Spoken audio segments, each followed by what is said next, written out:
Florida thought it was winning the war against deadly pythons with high-tech robotic rabbits, but it failed.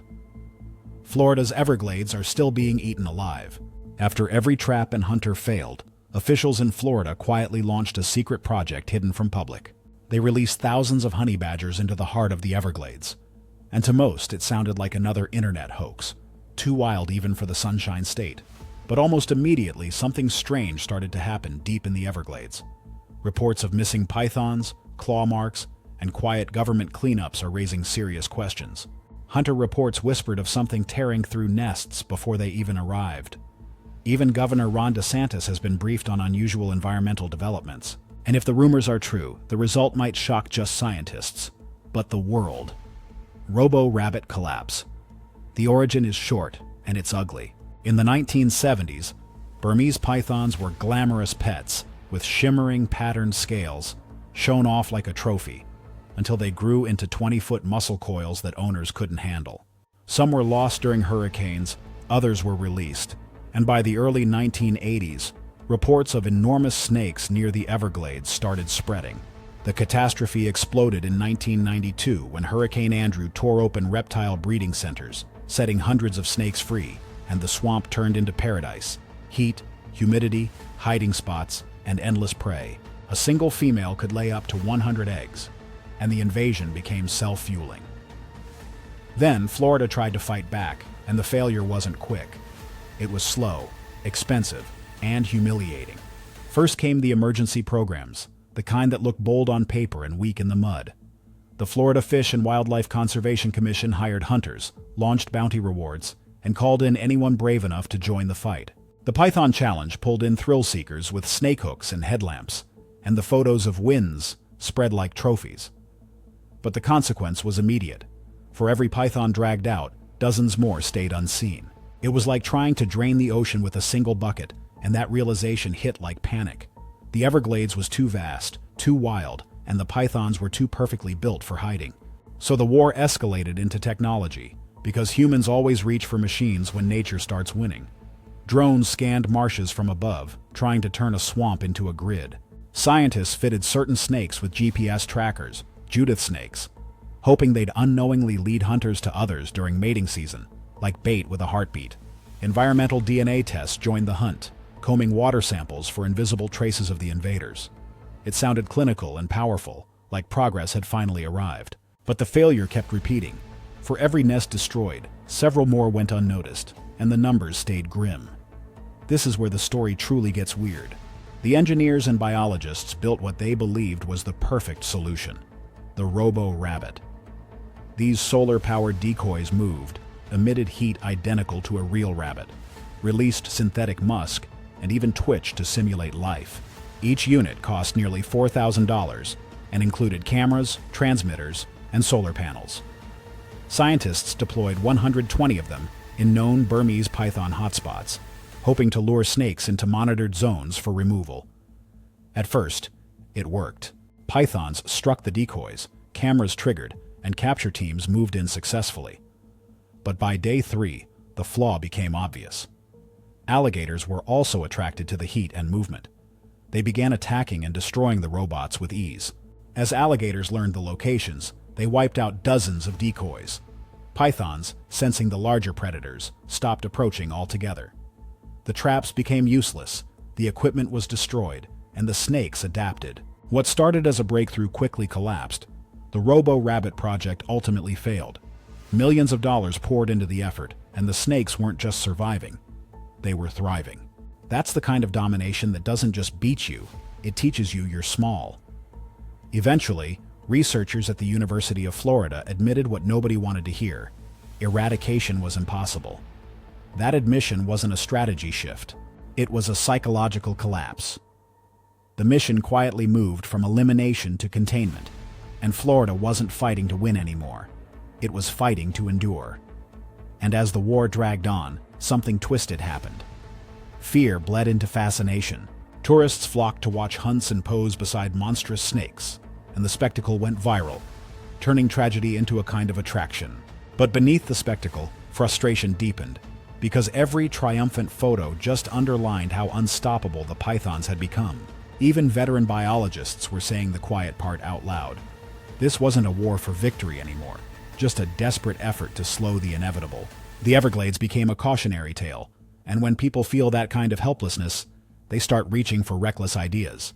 That's where Operation Honey Badger surged from meme to menace. The transcript doesn't present it as confirmed policy. It presents it as a public fever dream fueled by failure. And the warnings got even sharper, because history had already run this experiment.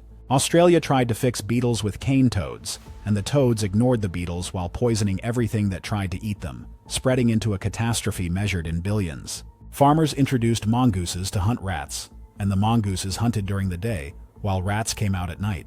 So the rats thrived and the mongooses turned on native birds and reptiles, pushing species toward extinction. Every solution predator came with wreckage. So when Florida's honey badger fantasy trended, the experts didn't just call it risky, they called it reckless, because it could turn the Everglades into a double disaster. But logic didn't stop the rumor, and then the most dangerous ingredient entered the story again: silence. Officials wouldn't confirm or deny, and that silence let the swamp fill the gaps with whispers, and the whispers started aligning with something real. The trackers going quiet. Pythons fitted with transmitters began vanishing, and the pings dropped off one by one like someone was snuffing out lights. That's when the war stopped looking like a stalemate and started looking like a pattern shift. Empty snares. Fewer sightings. Trails that used to tell clear stories turning too clean, too perfect. The fight was failing, but the failure was hiding a secret. And that's where the war actually changed. The honey badger fever. Florida didn't just have an invasive species problem. It had domination, the kind that turns a living ecosystem into a haunted place where you stop hearing what you used to hear. People could handle hurricanes and wildfires and floods, but this was different, because it crept and waited and fed in secret. By the time the war felt unwinnable, the public didn't want a plan anymore. They wanted a miracle, something with teeth, something that would hit back without sympathy. That's how the honey badger stopped being an animal and turned into an obsession. Online, it started like a joke, the kind people tell when they're cornered and hope is failing. Release the honey badgers. Forums lit up with the same question dressed up as humor. How many would it take to clear the Everglades? It was desperation pretending to be entertainment. The clips did the rest. Badgers wrestling cobras, charging lions, shrugging off venom like it's nothing. The internet treated it like proof of a perfect weapon. If the pythons were an empire, people wanted a creature that feared nothing and didn't negotiate. But the backlash hit fast, because the consequences were obvious to anyone who'd seen nature punish a fix. Scientists didn't laugh, they shuddered, because importing a predator can turn one disaster into two. The transcript drags those warnings into the light, and they're brutal. Honey badgers aren't native to the Americas. They thrive in Africa's dry plains and Asian deserts, not humid, waterlogged swamps. And that mismatch screams failure before it even begins. And if they did survive, the fear wasn't that they'd politely focus on pythons. It's that they'd become destroyers, raiding nests, preying on local birds and multiplying the chaos. Experts piled on more bad news. Honey badgers aren't team hunters. They're solitary and territorial, so there's no pack behavior to save you. Their diet leans toward small mammals, birds, insects, and the occasional reptile, not massive constrictors that can crush a deer, which turns the whole fantasy into a dangerous gamble. Then came the detail that felt like a warning label: escape artists. The transcript calls them infamous for unlocking cages, digging under barriers, and even breaking into enclosures. And that's the kind of trait that turns controlled into "we lost them." In a region already disrupted by canals and pollutants, adding another unpredictable predator sounded like panic dressed up as courage. And still, the idea kept spreading. Because people don't stop when logic tells them to. Wildlife bloggers and enthusiasts wrote open letters. Hunters admitted the idea felt thrilling, and rumors started crawling out of the internet into real life. Whispers of badgers being secretly bred in private Florida facilities for research had no evidence, but the story was believable enough to escalate. Then came the moment that set everything on fire: official silence. No confirmation, no denial, not even a casual swat at the rumor. The Florida Fish and Wildlife Conservation Commission told reporters it doesn't comment on speculative or unofficial programs, and to the public that felt less like no and more like cover-up. After that, every small event became evidence. A truck near a reserve with crates labeled exotic species became proof. A drone catching a dark, fast-moving animal across an Everglades levee became confirmation. None of it was verified, but the mystery grew like a living thing. And underneath the memes, the fear shifted into something colder. Trappers reported empty snares where pythons once slithered freely. Hunters claimed sightings were dropping. Biologists noticed odd shifts in data that didn't match the years before. The pattern was changing, and the worst part was how quiet it happened. By late in the story, the legend wasn't even about honey badgers anymore. It was about an eerie stillness spreading through areas that once teemed with movement, like the swamp was holding its breath. And right when people started to believe the impossible, one question hit harder than any meme ever could. So how did it get this bad? The silence in the swamp. The title says, Florida released honey badgers. And the transcript treats that idea like a legend that people desperately wanted to be true.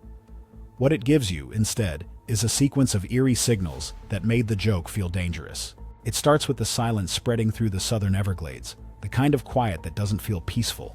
It feels like something is hunting. In early 2022, U.S. Geological Survey data showed python sightings in parts of the southern Everglades had dropped by 15%, and after decades of only going up, even a small drop felt unnatural. A reversal like that demands an explanation, and nobody had one that fit cleanly. At first, the safe answers came out. Weather shifts, water levels, visibility changes. But month after month, the same reports came from separate survey zones with no common trigger, and that consistency felt like escalation. The swamp wasn't just hard to read, it was changing the story. Then the hunters noticed the details that make your skin crawl. Shed skins pointing in strange directions, then vanishing altogether. Trails that used to show movement suddenly going blank, like the ground had been wiped. Trappers who once caught several pythons a night started returning empty-handed, and the emptiness didn't feel like victory. It felt like being watched. That's when the internet resurrected its old battle cry, but with a different tone. Release the honey badgers came back, and right behind it a new phrase spread, it's done. It showed up on shirts, boat holes, even graffiti under canal bridges, and it hit like a quiet confession. After that, the story turns into sightings that never quite become proof. Drone operators searching for pythons started seeing strange thermal signatures, small, fast, unpredictable, but always too blurry to confirm. Officials dismissed it as raccoons or bobcats, but the hunters didn't buy it, because the pattern didn't match the old patterns. And then came the kind of evidence that's hard to laugh off. In Big Cypress, trappers found python carcasses ripped apart with clean wounds, with no sign of scavengers, like something fought them and left. A drone recorded a python nest torn open, eggs cracked but untouched, as if it wasn't feeding. It was sending a warning. By mid-2023, the data caught up to the whispers. Scientists at the University of Florida confirmed a sharp decline in python numbers, and the Python Challenge, which once averaged 800 kills, dropped below 600 despite record participation. Officials said the snakes were adapting and moving deeper into the swamp, but off the record the tone changed, because the disappearance wasn't just harder to find. It was the trackers again. Some biologists quietly admitted that pythons fitted with trackers had simply vanished, transmitters going silent like they'd been swallowed by the Everglades itself. And when technology designed to find the invader starts going dark, that's not just failure, that's a threat. Locals added their own stories, the kind that spread because they matched the mood. Airboat operators claimed to hear guttural growls at night that didn't match any known animal. People talked about black and white shapes darting through sawgrass, claw marks on trees, deep burrows torn into mud, and eyes glowing red when hit by a flashlight. The transcript doesn't certify any of that as fact. It frames it as campfire talk, but it shows how desperate people were for an ally. In late 2023, the Florida Fish and Wildlife Conservation Commission released a report showing python removals in key Everglades zones had dropped by over 20%, and captures of breeding females had sharply declined. Officially, they credited progress and new tech, but privately, one field officer admitted they'd found nests torn apart with no footprints, traps, or human traces nearby. That's the kind of detail that drags the honey badger rumor out of comedy and into suspicion. Skeptics said it was all myth-making, that pythons were burrowing deeper, or learning to avoid detection. But the public mood hardened into a single line that felt like surrender and relief at the same time. Whatever's eating the snakes, let it. After years of loss, people didn't care what was doing the job. They just wanted the nightmare to end. And that's the real solution the transcript leaves you with. Not a confirmed honey badger release, but a visible shift in outcomes paired with an invisible cause. The Everglades didn't suddenly become easy. The war didn't suddenly become clean. It just entered a phase nobody could explain, where the numbers fell, the traps stayed empty, the trackers went silent, and the swamp felt like it had picked a side. Nobody knows for sure what really happened out there. Maybe the honey badger story was never real, just a meme people used to cope with failure.